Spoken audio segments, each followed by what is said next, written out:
Hermana, muchas gracias por concedernos esta entrevista para Aleteia El Observador. Gracias a ustedes. Hermana, ¿cuál es su nombre y de dónde es usted? Me llamo María de Guadalupe. Soy argentina y pertenezco a la familia religiosa del Verbo Encarnado, que es una congregación fundada en Argentina, una congregación misionera. Bueno, yo estuve unos años en Belén, ahí estudié la lengua árabe junto a las otras hermanas. Después pasé a Egipto, ¿no? Allí estuve 12 años en Egipto. Y 12 años de mucho trabajo, intenso trabajo apostólico, incluso me tocó el cargo de provincial. Estuve viajando mucho, ¿no? En Túnez, en Jordania, bueno, Siria, Irak, el mismo Israel, Palestina, bueno, Egipto, ahí se desarrolló mucho la misión. Es decir, realmente mucha actividad, una misión intensa, hermosísimos años de misión. Luego de esos 12 años y cuando terminé mi cargo, realmente estaba cansada e incluso hasta se había resentido mi salud. Es por eso que mis superiores me ofrecen que yo elija un lugar tranquilo para ir a descansar un par de años. Es así que yo elegí Siria, lo elegí yo. Pero siempre lo cuento para que, primero para que se entienda lo que era Siria antes, ¿no? Como para elegirlo como un lugar para descansar. En segundo lugar, para que se vea como Dios nos lleva por caminos que uno no espera. Y bueno, yo iba a Siria buscando descanso y fueron poquitos meses que más y se desató esta guerra y persecución terrible que dura hasta el día de hoy. Y he vivido estos años feliz. Ciertamente no encontré lo que iba a buscar, que era descanso. Pero Dios sabía que no era eso lo que yo necesitaba en esos años y que quería otra cosa, ¿no? Por eso yo personalmente lo considero un privilegio, una gracia de Dios. ¿Cómo es vivir en esa zona de guerra con el miedo tal vez de ser martirizada, violada, o secuestrada, decapitada? ¿Cómo se vive, hermano? Bueno, yo creo que hay una sola manera de vivirla y es vivirla bien, para vivirla bien. La única manera es por gracia de Dios. Yo no le encuentro otra explicación. O sea, humanamente hablando, eso es para enloquecer, es para enfermarse al menos. O sea, es para la situación que vivimos en Alepo, es de bombardeo permanente. Yo no recuerdo un solo día en 4 años, ni uno solo, en silencio.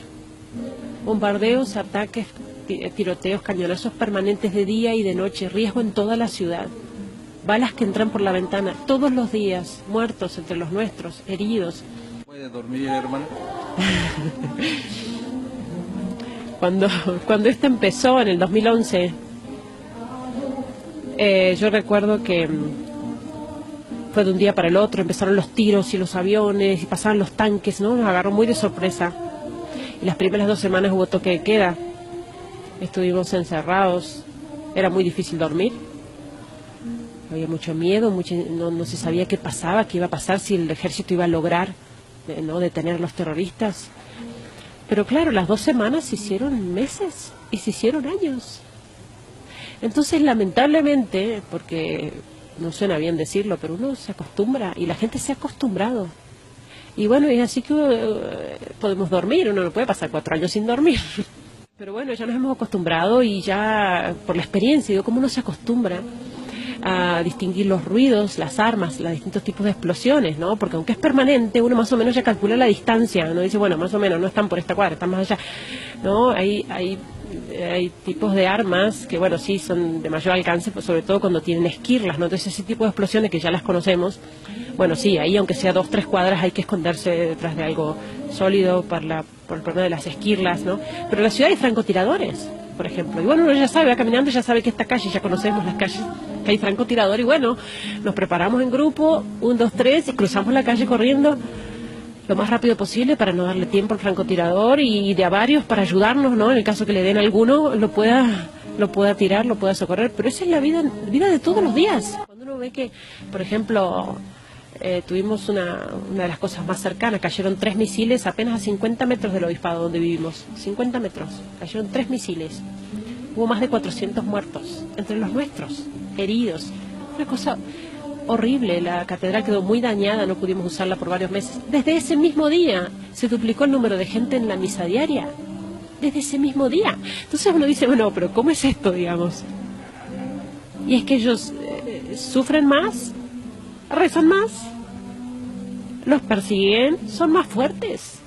¿La hermana Guadalupe alguna vez ha tenido por su mente o le ha cruzado por su mente el martirio? Bueno, sí, muchas veces. Sí, muchas veces. Yo creo que es parte de la opción, de la elección que hemos hecho de seguir este llamado de Dios a la vida misionera, ¿no? Cuando yo pregunté a mis padres, porque nuestros superiores apenas comenzó la guerra nos ofrecieron cambiar de misión si queríamos, que no estábamos obligados, como cambió tanto la situación. Queríamos quedarnos, realmente queríamos quedarnos, pero necesitábamos también el apoyo de nuestras familias. Cuando llamé a mis padres, les dije, bueno, ya sabían cómo estaba la situación, pero me quiero quedar, ¿ustedes qué dicen? Mis padres me dijeron, lo que pasa es que has estado con esta gente hasta ahora y los vas a abandonar cuando más te necesiten. Tenés que quedarte ahí, si no, no te podés llamar misionera, me dijo, aun cuando eso signifique dar la vida. ¿Y por qué es así? Porque si vamos a ser misioneros, pero bueno, cuando ya empiece a doler un poco, o empiece a ajustar un poco, no, que ya cueste, no, hasta ahí nomás, ¿no? Y es por eso que, bueno, uno lo considera ciertamente como una posibilidad, que Dios nos dé la gracia de mantenernos firmes si llega ese momento. Hermana, ¿qué necesitan los cristianos en Siria? Bueno, los cristianos están pasando carencias de todo tipo, ¿no? La persecución es terrible y van dejando sus casas, abandonando sus pueblos, su propia tierra. Están pasando necesidades extremas. En Alepo mismo es tanta la cantidad de refugiados, de gente que ha ocupado las escuelas, las universidades, conventos, iglesias, mezquitas. La gente durmiendo en la calle, tenemos temperaturas bajo cero. Normalmente en invierno, en esas semanas de mucho frío, mueren niños de frío, solo por el frío. Y es por hablar de un ejemplo, ¿no? Pero no tenemos electricidad. La electricidad viene 2 horas por día cuando llega. Agua una vez por semana, apenas unas horas. Y Alepo sufrió, sobre todo al principio, 1 año y medio casi, de asedio. Fue sitiada la ciudad, con lo cual se cerraron todas las rutas de acceso a la ciudad y estuvo sin insumos. Una ciudad de 5 millones de habitantes. Se acabó la comida, obviamente. Entonces, bueno, arroz, enlatados, fideos. La cantidad de gente que ha perdido sus casas, sin hablar de la persecución misma, ¿no? Las decapitaciones, los secuestros. Tenemos muchísimos testimonios de cristianos, incluso de nuestra parroquia, que han sido secuestrados, obligados con ametralladora aquí a renegar de Jesucristo, ¿no? De su fe. Y aún así, cuando ellos están necesitando tanto, que podrían hacer una lista así, ¿no?, de cosas que necesitan, cuando uno sale de allá, ellos dicen, pídanle al mundo que rece. Es eso lo que piden. Pídanle al mundo que rece. Lamentablemente esto está pasando desde hace años y el mundo no lo sabe. El mundo no lo sabe. O sea, tiene que salir la foto de un niño para que la gente empiece a decir, hay guerra, ¿por qué? ¿De dónde sale? Estamos en el siglo XXI. Que mandamos un mensajito de WhatsApp aquí y llega a la China en un segundo. Y puede ser que el mundo no sepa lo que está pasando. Entonces, por eso yo creo que es tan importante difundir esto, que se conozca, porque además más gente reza, más gente puede ayudar, más gente puede colaborar, cada uno en los medios que tenga, obviamente, eso queda a cada uno en el lugar incluso que ocupe, en el cargo que tenga, porque en esto obviamente tenemos distintos grados de responsabilidad en este conflicto, ¿no? Y en esta guerra, y entonces están quienes son los grandes responsables, a quienes ciertamente se les pedirá cuenta de esto, ¿no? Hermana, confírmenos esto, porque ciertamente nos llega información de que son decapitados, desollados, enterrados vivos, quemados vivos. ¿Esto es cierto? Totalmente. Es muy común, por ejemplo, cuando sale un colectivo, un ómnibus, como dicen, un bus, con cristianos, por ejemplo, intentando escapar de una ciudad a otra, por ejemplo, detienen el colectivo, bajan a la gente, a un lado los hombres, a otro lado las mujeres, los niños separados. Las mujeres son violadas delante de sus hombres. Después los hombres son acribillados o decapitados. Las mujeres se las llevan como esclavas sexuales, ¿no? Es terrible lo que está pasando con las mujeres y con las niñas. Y los niños normalmente o son enterrados vivos o se los llevan para adiestramiento, para reclutamiento, ¿no? Pero está sucediendo esto en muchísimos pueblos de Siria y de Irak. Y desde hace tiempo, desde hace años, no de ahora, ¿no? Conocemos realmente, sabemos de muchos casos, ¿no? Y desde el principio, viste los descuartizados, ¿no? Puestos en bolsas de basura, en un contenedor de basura. No tocar es cristiano. Yo creo que los cristianos perseguidos nos interpelan, ¿no? Nos cuestionan a nosotros como cristianos occidentales, ¿no? Allá en Egipto, por ejemplo, se tatúan la cruz los cristianos para distinguirse y para mantenerse firmes al momento del martirio. Se tatúan la cruz en su carne. Y nosotros a veces en Occidente intentamos esconder que somos cristianos, o nos da vergüenza, o bueno, en algunos ambientes sí, pero en otros ambientes no voy a decir que rezo, no me voy a presionar en público, o no voy a... Bueno, no, porque eso queda... No queda, o... ¿no? Realmente nos cuestionan de qué manera estamos viviendo nuestra fe, ¿no? A que tenemos que vivirla con más coraje, sin miedo a manifestarnos como cristianos en el ambiente en el que estemos, a ser apóstoles, a ser testigos. Ellos están derramando su sangre, pero que no sea en vano. Cuando nosotros como cristianos miramos para otro lado y seguimos viviendo preocupados por las cosas materiales y qué como hoy y qué me voy a poner y en qué coche voy a andar, cuando en realidad lo importante no está ahí, ¿no? Estos cristianos nos señalan, yo creo, nos señalan el cielo, nos señalan el cielo. Ojo, que están muy, ¿no?, mirando para abajo, es allá.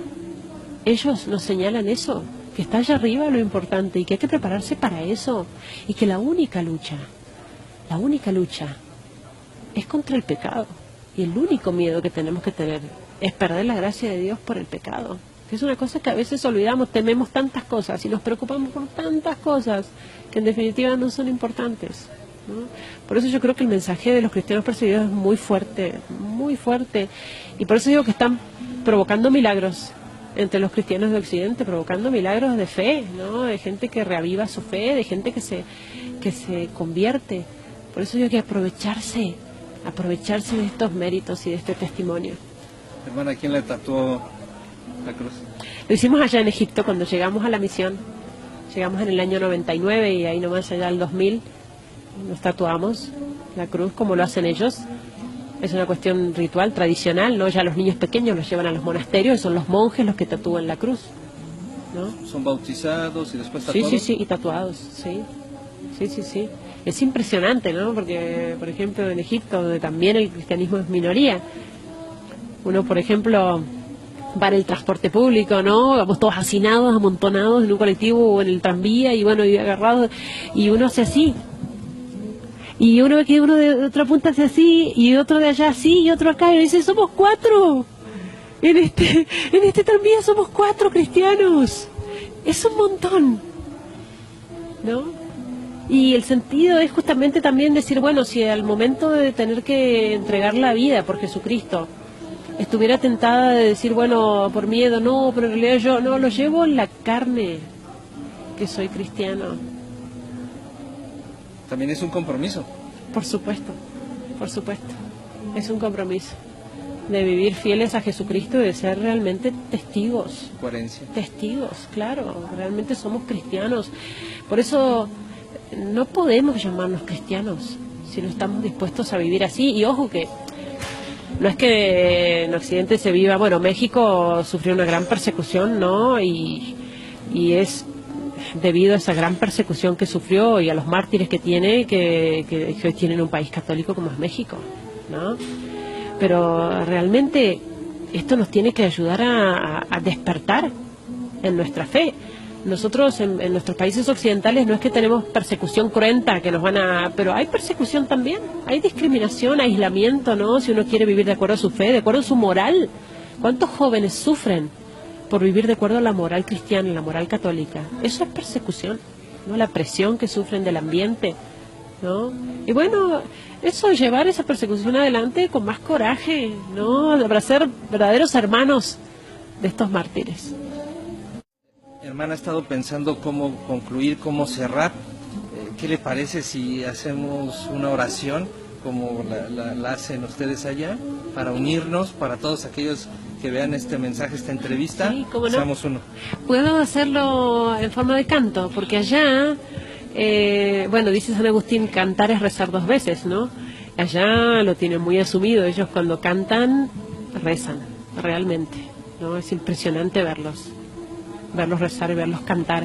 Y hay una oración que es, bajo tu amparo nos acogemos, Santa Madre de Dios, no desoigas las súplicas que te dirigimos en nuestras necesidades, antes bien líbranos de todo peligro, oh Virgen gloriosa y bendita. Una de las oraciones más queridas por ellos y uno de los cantos más tradicionales en árabe.